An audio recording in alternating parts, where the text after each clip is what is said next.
Hello everyone and welcome back guys an insight YouTube channel. तो पिछले episode में हमने देखा कि टैंग सेंग ने उस स्पाइडर बीस्ट को बड़ी मुश्किल से एब्जॉर्ब किया था।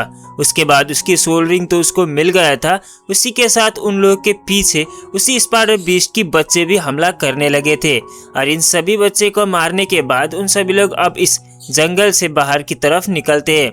अब ऑस्कर की फ्लाइंग सॉसेज खाते हुए उन सभी लोग आसमान से उड़ते हुए उस जंगल से बाहर की तरफ निकल जाते।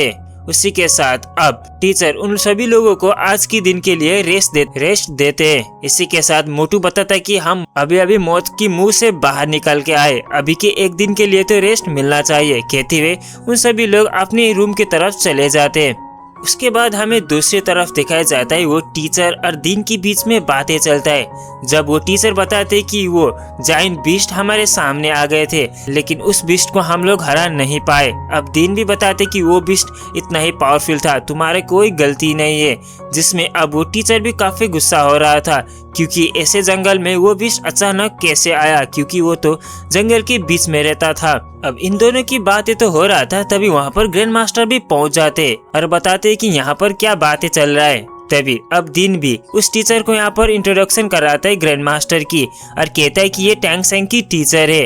अब वो टीचर ग्रैंड मास्टर को मास्टर करके बुलाते क्योंकि वो भी काफी शॉकिंग में था, इसलिए क्योंकि टैंग सेंग काफी ज्यादा पावरफुल है, इसी वजह से इसका टीचर ये है, इसी वजह से वो उसकी तरफ रेस्पेक्ट पेश करता है। अब इन तीनों एक ठाव में बैठ के बातें कर रहे होते, तब हमें दूसरी तरफ सीन में दिखाया जाता है शाओवान पहाड़ के सबसे ऊपर फ्लोर में आया होता है और वो उस ऊपर की नजारे देख रहा होता है और अपनी लंबी लंबी सांस भी फेर रहा होता है। अब टैंग सेंग अपनी हाथ आगे की तरफ बढ़ाता है, तभी वो अचानक किसी और जगह पर पहुंच जाता है। तब उसके हम पीछे देखते हैं टैंग सेंग के पीछे जो इल्यूजन में आया था पास्ट वाली टैंग सेंग, वही उसको देखता है और वो उसी टैंग सेंग को पूछता है कि आखिर मैं ये इल्यूजन कैसे देख रहा हूँ। तभी वो टैंग सेंग बताता है कि ये इल्यूजन नहीं, तुम्हारी पास्ट की मेमोरी है।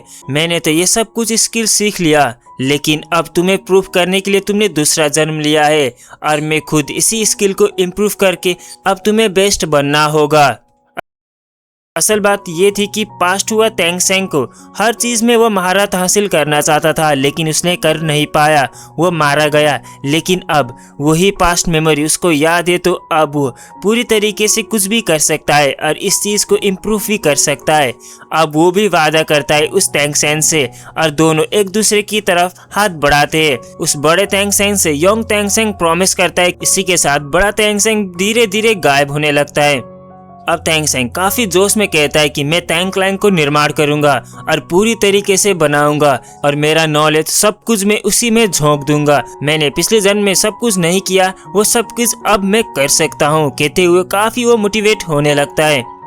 तब हमें अब दूसरी तरफ देखा जाता है सुबह की टाइम को। सुबह की टाइम में इन्हीं तीनों मास्टर एक दूसरे के ऊपर बातें कर रहे थे, जिसमें उसी जायंट एप बीस्ट एक दूसरे जंगल में वही स्नेक बीस्ट के बारे में भी। दरअसल इन दोनों काफी पावरफुल है इसी फॉरेस्ट का, लेकिन कोई भी ग्रैंड सोलन मास्टर भी उन दोनों के सामने जाके टक्कर नहीं दे सकता।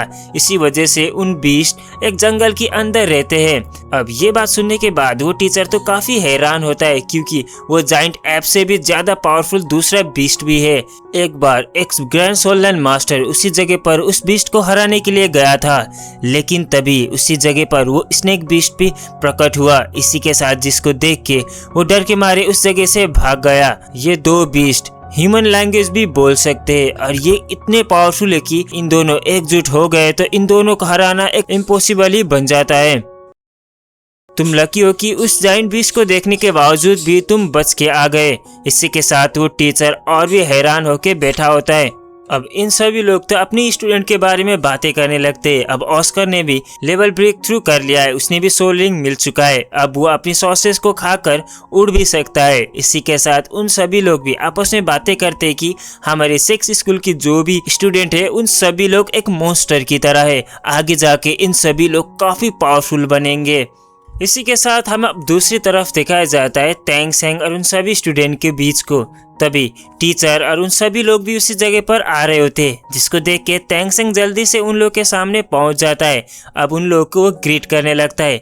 अब ग्रैंड मास्टर भी टैंग सेंग को एकजुट होने के लिए कहते हैं। अब मोटू तेंगसेंग के सामने आता है और बताता है कि वो तीसरा अंकल कौन है, लेकिन तभी तेंगसेंग बताता है कि वो मेरा टीचर है। अब दिन उन सभी बच्चों को लिटिल मॉन्स्टर करके बुलाता है और उन सभी लोग भी खड़े होते हैं। अब दिन उन सभी लोगों को बताता है कि ये ग्रैंड मास्टर है और ये तेंगसेंग की टीचर भी है। आगे जाके अब तुम सभी लोगों को यही ट्रेनिंग करेंगे। इसी के साथ उन सभी लोग काफी खुशी हो रहे थे, लेकिन तभी तेंगसेंग की छाती पर काफी जोर से दर्द करने लगता है और वो काफी चिल्लाने लगता है और नीचे की तरफ गिर जाता है। इसी के साथ तेंगसेंग को काफी पेन हो रहा था।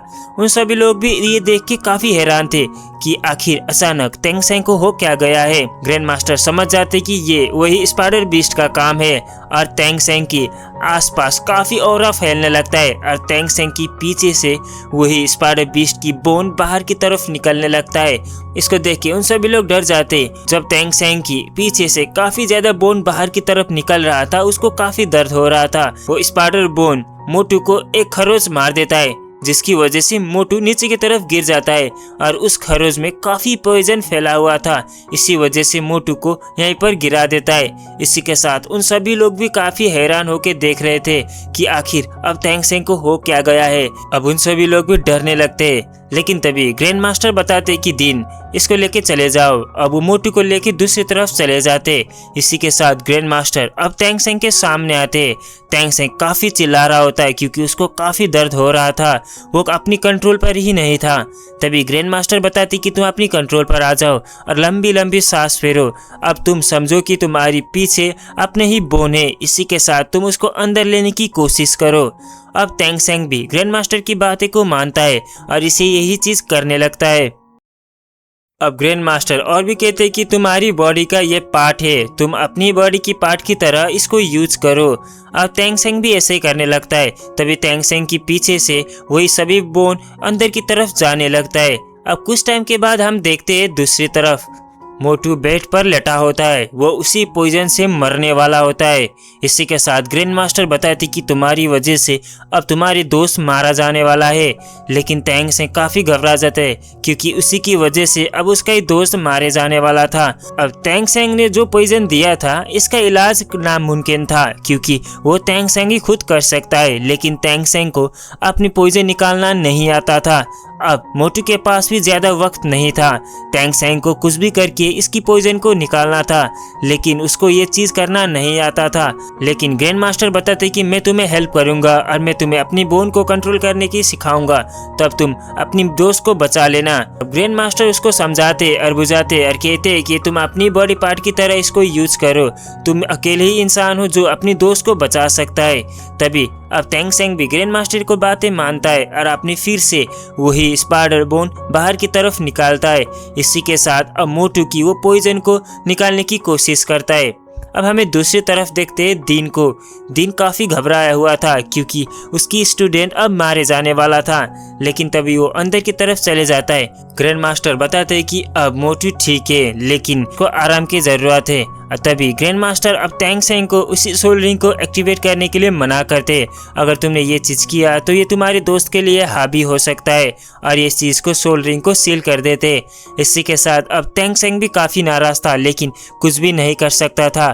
ग्रैंड मास्टर उसको डांटते, उसी के साथ कहते कि कुछ टाइम के बाद मुझसे मिलने आ जाना। इसी के साथ वो यहाँ से चले जाते। अब कुछ टाइम के बाद हम देखते हैं कि ग्रैंड मास्टर और तेंगसेंग जा रहे थे। तभी ग्रैंड मास्टर बताते कि तुमने अच्छा काम किया, मैंने विश्वास नहीं किया था कि तुम इतने जल्दी 30 लेवल पार कर जाओगे, लेकिन ये अच्छा बात है, हर वक्त तुम मुझे सरप्राइज कर रहे हो। अब ग्रैंड मास्टर अब तेंगसेंग की ब्लू सिल्वर ग्रास को भी देखते हैं। तेंगसेंग अपनी पूरी पावर को उसको दिखाता है। ग्रैंड मास्टर उसके लिए कुछ सजेस्ट भी करते हैं और कहते हैं कि तुम अपनी ब्लू सिल्वर ग्रास में पॉइजन को यूज भी कर सकते हो, जिससे तुम्हारी पावर और भी ज्यादा होगा। लेकिन ये मत भूलना कि तुम अपनी स्पाइडर की वो सोल रिंग को मेरी परमिशन के अलावा तुम यूज नहीं करोगे।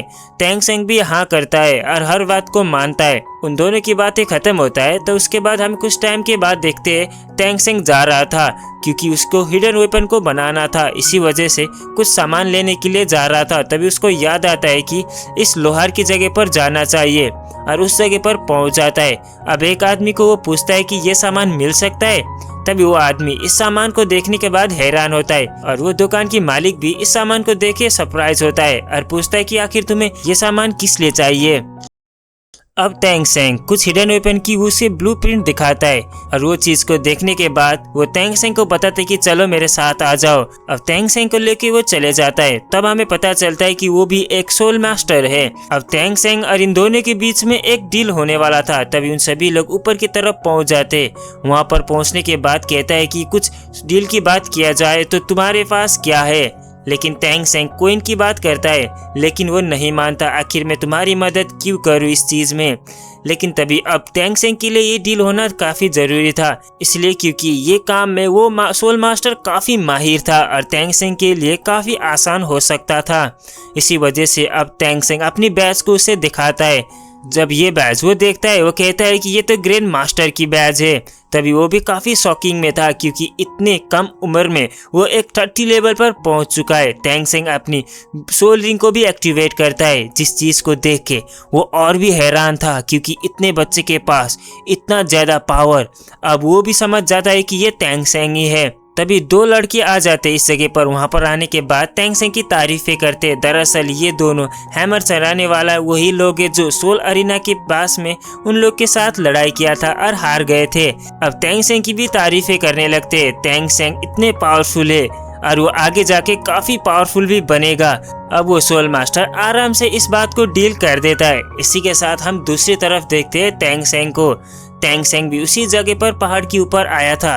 तभी हम जीबू को भी देखते हैं। जीबू भी पीछे से आती है और टैंग सेंग को बुलाती है। उन दोनों आपस में बातें करते हैं और टैंग सेंग बताता है कि मैंने तुम्हें नहीं बचा पाया, लेकिन इस बार से मैं तुम्हें रक्षा करूंगा। प्रॉमिस करता हूँ कि मैं हर वक्त तुम्हारे साथ दूंगा।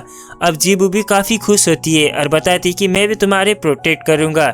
इसी के साथ इन दोनों के बीच में एक रोमांटिक एंगल बन जाती है। इसी के साथ ये एपिसोड भी यहीं पर खत्म होता है। वीडियो पसंद आए तो लाइक जरूर से करना, चैनल को सब्सक्राइब करना मत भूलना। नेक्स्ट पार्ट काफी ऑसम होने वाला है। तो मिलते हैं नेक्स्ट वीडियो में, तब तक के लिए bye bye. Signing out, unknown insight.